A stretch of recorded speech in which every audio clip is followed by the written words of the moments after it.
You want me to change my name? I asked, disbelief and anger rising in my chest. For what? A job? A family? A lie? Richard looked at me with a cold, calculating gaze. It's not just a job, Luna. It's an opportunity, and it's not just a name. It's an image. He leaned forward, his voice low and menacing. And you'd better take it. Or else, my name is Luna. A name as unique and mysterious as the celestial body it's named after. Growing up, it felt like a crown of individuality, setting me apart in a sea of conventional names. It wasn't just a collection of letters for me. It was a symbol of my parents' creativity and a testament to my uniqueness. My life, so far, had been a harmonious blend of personal and professional successes, much like the quiet glow of the moon on a clear night. In my early 20s, I found myself deeply in love with Alex, a man whose kindness knew no bounds. We met in college, a pair of dreamers charting our course through life's uncertainties. Our marriage was a natural progression, two souls intertwined by shared dreams and mutual respect. Alex's parents, Richard and Elaine, were the epitome of traditional values. Richard, a self-made businessman, had a demeanor that commanded respect, and Elaine, with her gentle poise, complimented him perfectly. They welcomed me into their family, though I always sensed a flicker of reservation in their eyes each time they said my name. "Ah, Luna," Elaine had said during our first meeting, her voice laced with a polite curiosity. "That's quite a unique name." I smiled, used to the reaction. "Yes, it is. My parents love the night sky," I replied, hoping to convey the love embedded in those 4 letters. Richard had nodded, a hint of something unreadable in his gaze. "Unique indeed," he had echoed, his voice neutral but not unkind. Our relationship, if not warm, was cordial. We navigated through family gatherings, holidays, and the occasional Sunday brunches with a polite understanding. There was always a sense of decorum, a line of respect that wasn't crossed. But beneath this facade of normalcy, a storm was brewing, a test of loyalties and beliefs that would challenge the very core of my identity. It was a storm that began with a seemingly innocuous offer, one that would force me to stand at a crossroads between my sense of self and the allure of familial acceptance. The turning point came unexpectedly on a mild spring evening. Richard had invited Alex and me for dinner at their home, a sprawling estate that spoke volumes of his success. As we dined under the soft glow of the chandelier, conversation flowed from mundane family updates to business affairs. It was then that Richard, his eyes reflecting a shrewd business acumen, turned to me. "Luna, I've been observing your career in digital marketing. You have a remarkable talent, and I believe you could bring a fresh perspective to our company," he said, his voice a mix of admiration and calculated interest. I was taken aback. Joining Richard's company, a pillar of the community known for its conservative approach, had never crossed my mind. "Thank you, Richard. That's quite an offer," I replied, trying to mask my surprise. "Yes, it is," he continued, leaning forward. "I'm serious about this, Luna. Your innovative ideas could be just what we need to modernize our brand." The offer was undeniably appealing. It wasn't just a job opportunity. It was a chance to become part of the family's legacy, to contribute to something that Alex was so proudly a part of. Yet something held me back, a nagging feeling that there was more to this than just business. As if reading my thoughts, Richard added, "There is, however, one small matter. Your name, Luna, it's a bit unconventional for our corporate image. For you to take a prominent role in the company, we'd need to present you in a more professional light." I felt a chill run down my spine. "Are you asking me to change my name?" I asked, my voice barely above a whisper. Richard nodded, his expression unapologetic. "Yes, I believe a more traditional name would be better suited for the business environment. It's a small change, but it's essential for the company's image." The room spun around me as his words sank in. My name, the essence of my identity, reduced to a mere branding obstacle. I looked at Alex, searching for support. He seemed as stunned as I was, his eyes wide with disbelief. I need to think about this," I stammered, excusing myself from the table. The night air felt heavy as I stepped outside, the stars above mocking me with their unchanging brilliance. The days following Richard's proposition felt like walking through a fog of disbelief. How could I, Luna, a name chosen with love and imbued with meaning, consider casting it aside for a corporate image? It was more than just a name. It was a testament to who I was, a symbol of my parents' hopes and my unique path in life. I found myself sitting across from Richard a few days later, in his meticulously organized office, the air heavy with the scent of aged wood and success. Alex was beside me, his presence a silent source of strength. "Richard, I've given your offer a lot of thought," I began, my voice steady despite the turmoil inside. "I'm grateful for the opportunity to be part of the company. However, I cannot and will not change my name. It's an integral part of my identity." Richard's expression hardened, the lines on his face deepening. "Luna, this is a small compromise for a significant opportunity. It's a business decision, nothing personal." "It's deeply personal to me," I countered, feeling a surge of defiance. "My name is not a compromise. It's who I am." Alex interjected, his voice firm. "Dad, you can't ask Luna to change her name. It's an unreasonable condition." Richard sighed, a trace of frustration in his eyes. "I thought you'd be more understanding of the business world's needs. It's not just about you, it's about the company's image." The conversation ended with a tangible tension. As Alex and I left his office, the finality of my decision hung in the air, heavy and unyielding. I had stood up for my identity, but at what cost? That evening, Elaine called, her voice a blend of concern and diplomacy. "Luna, dear, are you sure you won't reconsider? Richard means well, and it's a fantastic opportunity." "Elaine, I respect Richard and what he's built, but I can't lose myself in the process. My name is not up for negotiation," I replied, my resolve unwavering. The call ended with a polite goodbye, but the unspoken disappointment was clear. The decision had been made, lines had been drawn, and the once cordial relationship with my in-laws now stood on a fragile edge. In the weeks that followed, the atmosphere at family gatherings changed. What was once a space filled with casual laughter and easy conversations now felt strained, as if each word and gesture were measured and weighed for its impact. Richard and Elaine, while always polite, had a coolness in their demeanor that was hard to ignore. Dinner conversations were now a careful dance around safe topics, avoiding the unspoken tension that lingered like a shadow.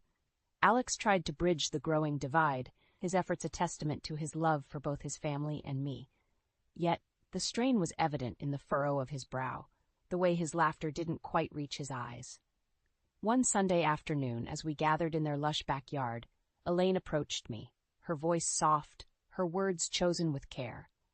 "Luna, I know you feel strongly about your name, but sometimes we have to make sacrifices for the greater good. It's not just about you, it's about what's best for the family." Her words, though spoken with a maternal gentleness, stung. "Elaine, I understand your perspective, but my name is a part of who I am. It's not a whimsical choice, it's my identity," I replied, my voice calm but firm. She sighed, a look of maternal concern in her eyes. "I just hate to see this causing a rift in the family. You're important to us, Luna." The conversation ended with a polite smile, but the divide was palpable. As the evening wore on, the laughter and chatter around me felt distant, a reminder of what was lost in the pursuit of staying true to myself. Alex and I left early that night, the car ride home filled with a heavy silence. He reached over, squeezing my hand, a wordless gesture of solidarity. It was in that quiet moment, under the soft glow of the streetlights, that I realized the true cost of my decision. As the days turned into weeks, the unspoken battles within the family grew more pronounced.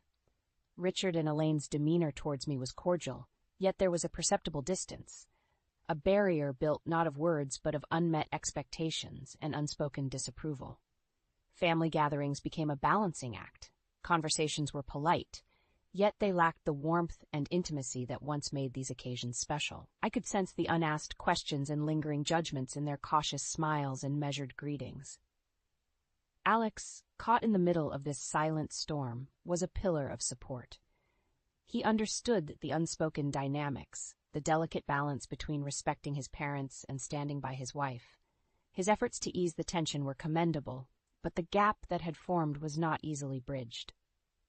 One evening, during a particularly tense dinner, Richard made an offhand remark about the importance of tradition and legacy in business. It wasn't directed at me, but the underlying message was clear. I felt a knot tighten in my stomach, a mix of frustration and resolve. Alex, sensing the tension, quickly changed the topic, his voice a little too cheerful. "Dad, "How's the new product line coming along?" he asked, steering the conversation to safer waters. The evening ended with polite goodbyes, but the emotional distance was more pronounced than ever. As Alex and I drove home, the silence in the car was a stark contrast to the unspoken words that hung between us. That night, lying in bed, I found myself reflecting on the situation. I had stood my ground, true to my beliefs, but at what cost? The family I had hoped to be a part of now felt like a distant mirage, a connection strained by the weight of unmet expectations and silent judgments. Yet, amidst the turmoil, there was a sense of strength, a deep-seated knowledge that compromising on one's identity was too high a price to pay, even for the sake of familial harmony. As the months passed, the strained relationship with Richard and Elaine remained unchanged, a constant undercurrent in our interactions. However, life has a way of bringing unexpected twists. It was during an unremarkable Tuesday morning when I received a call from Alex. His voice was a mix of surprise and urgency. "Luna, you won't believe this. Dad's company is facing a major PR crisis. Something about their latest advertising campaign being out of touch with today's values." I sat up, alert. Richard's company had always prided itself on its traditional approach, but in a rapidly changing world, what was traditional could quickly become outdated. Alex continued, "They're struggling to connect with the younger audience. It's a mess, and Dad's at his wit's end." A thought began to take shape in my mind, a daring idea that was both a risk and an opportunity. "Alex, I think I can help," I said slowly, the gears in my mind turning. "But it has to be on my terms." That evening, I found myself sitting across from Richard in his office, the tension of past conversations hanging in the air. "Richard, your company needs a new perspective, one that understands the values and voices of today's generation. I can offer that perspective, but I do it as Luna, not as someone else." Richard looked at me, his expression a mixture of desperation and skepticism. "You think you can turn this around?" he asked, his voice tinged with a hint of doubt. "I know I can," I replied confidently, "but I do it my way, with my name, my identity." The decision was made. Over the next few weeks, I worked closely with the company's marketing team, infusing new ideas and strategies that resonated with a broader, more diverse audience. The campaign was a bold departure from their usual approach, but it struck a chord, turning the tide in favor of the company. Richard watched in amazement as the public perception shifted. The company that was once criticized for being out of touch was now praised for its progressive and inclusive approach. In a quiet moment, after the success of the campaign, Richard approached me. "Luna, I was wrong," he admitted, a rare vulnerability in his voice. "Your name, your identity, it's what gave you the insight we needed. I'm sorry for not seeing it earlier." The apology was a balm to the wounds of the past months. It didn't erase the hurt, but it was a start, a step towards mending the frayed threads of our family ties. The success of the new marketing campaign marked a turning point in my relationship with Richard and Elaine. The rigid boundaries that once defined our interactions began to soften, replaced by a growing sense of mutual respect. One Sunday afternoon, as we gathered for a family lunch, the atmosphere was noticeably lighter. Richard, who had once viewed me through the lens of skepticism, now engaged in conversations with a newfound openness. During a quiet moment, Elaine pulled me aside. Her eyes, usually so composed, held a warmth that had been absent for so long. "Luna, I want to apologize," she began, her voice laced with sincerity. "We were wrong to ask you to change who you are. You've shown us that there's strength in being true to oneself." Her words, simple yet heartfelt, touched a deep chord within me. "Thank you, Elaine," I replied, feeling a sense of closure. "It means a lot to hear that." The rest of the day passed with a gentle ease, a harmony that had been missing in our gatherings. Laughter flowed freely, and conversations were imbued with a genuine interest and warmth. As Alex and I drove home that evening, he reached for my hand, a smile playing on his lips. "Looks like you've won them over, Luna," he said, his eyes shining with pride. "I guess I have," I replied, feeling a sense of accomplishment. But more importantly, I stayed true to myself, and that made all the difference. The journey had been challenging, filled with moments of doubt and conflict. Yet it had led to a deeper understanding and acceptance, not just within the family, but within myself. Standing up for my identity had not only brought resolution to the family tensions, but had also reaffirmed my belief in the importance of being true to oneself. The resolution with Richard and Elaine was more than just a reconciliation. It was the beginning of a new chapter in our lives. The experience had not only changed my relationship with my in-laws, but also brought about a profound personal transformation. Emboldened by the success of the campaign and the newfound respect from Richard and Elaine, I began to advocate more openly for diversity and individuality in professional spaces. My experience had taught me the value of authenticity, and I was determined to share this insight with others. I started by conducting workshops and seminars, using my story as a case study to illustrate the importance of embracing uniqueness in the business world. The response was overwhelming. People from various industries reached out, sharing their own stories of struggling to fit into corporate molds that didn't reflect their true selves. Meanwhile, at Richard's company, the changes were palpable. The staff, once hesitant to express their individuality, now felt encouraged to bring their whole selves to work. The office became a vibrant tapestry of diverse personalities and ideas, each contributing to a richer, more inclusive culture. Alex and I, through these changes, grew closer than ever. He was my steadfast partner, always encouraging, always believing in the value of what I stood for. Our love, which had weathered the storm of family tensions, emerged stronger, rooted in mutual respect and understanding. As I sat at my desk one evening, reflecting on the journey, I realized how much I had grown. The challenges had not only strengthened my resolve, but had also opened up new paths, opportunities to make a difference in ways I had never imagined. The phone rang, snapping me out of my reverie. It was Elaine, inviting us over for dinner. Her voice, once a source of polite formality, now carried a genuine warmth. I smiled, accepting the invitation.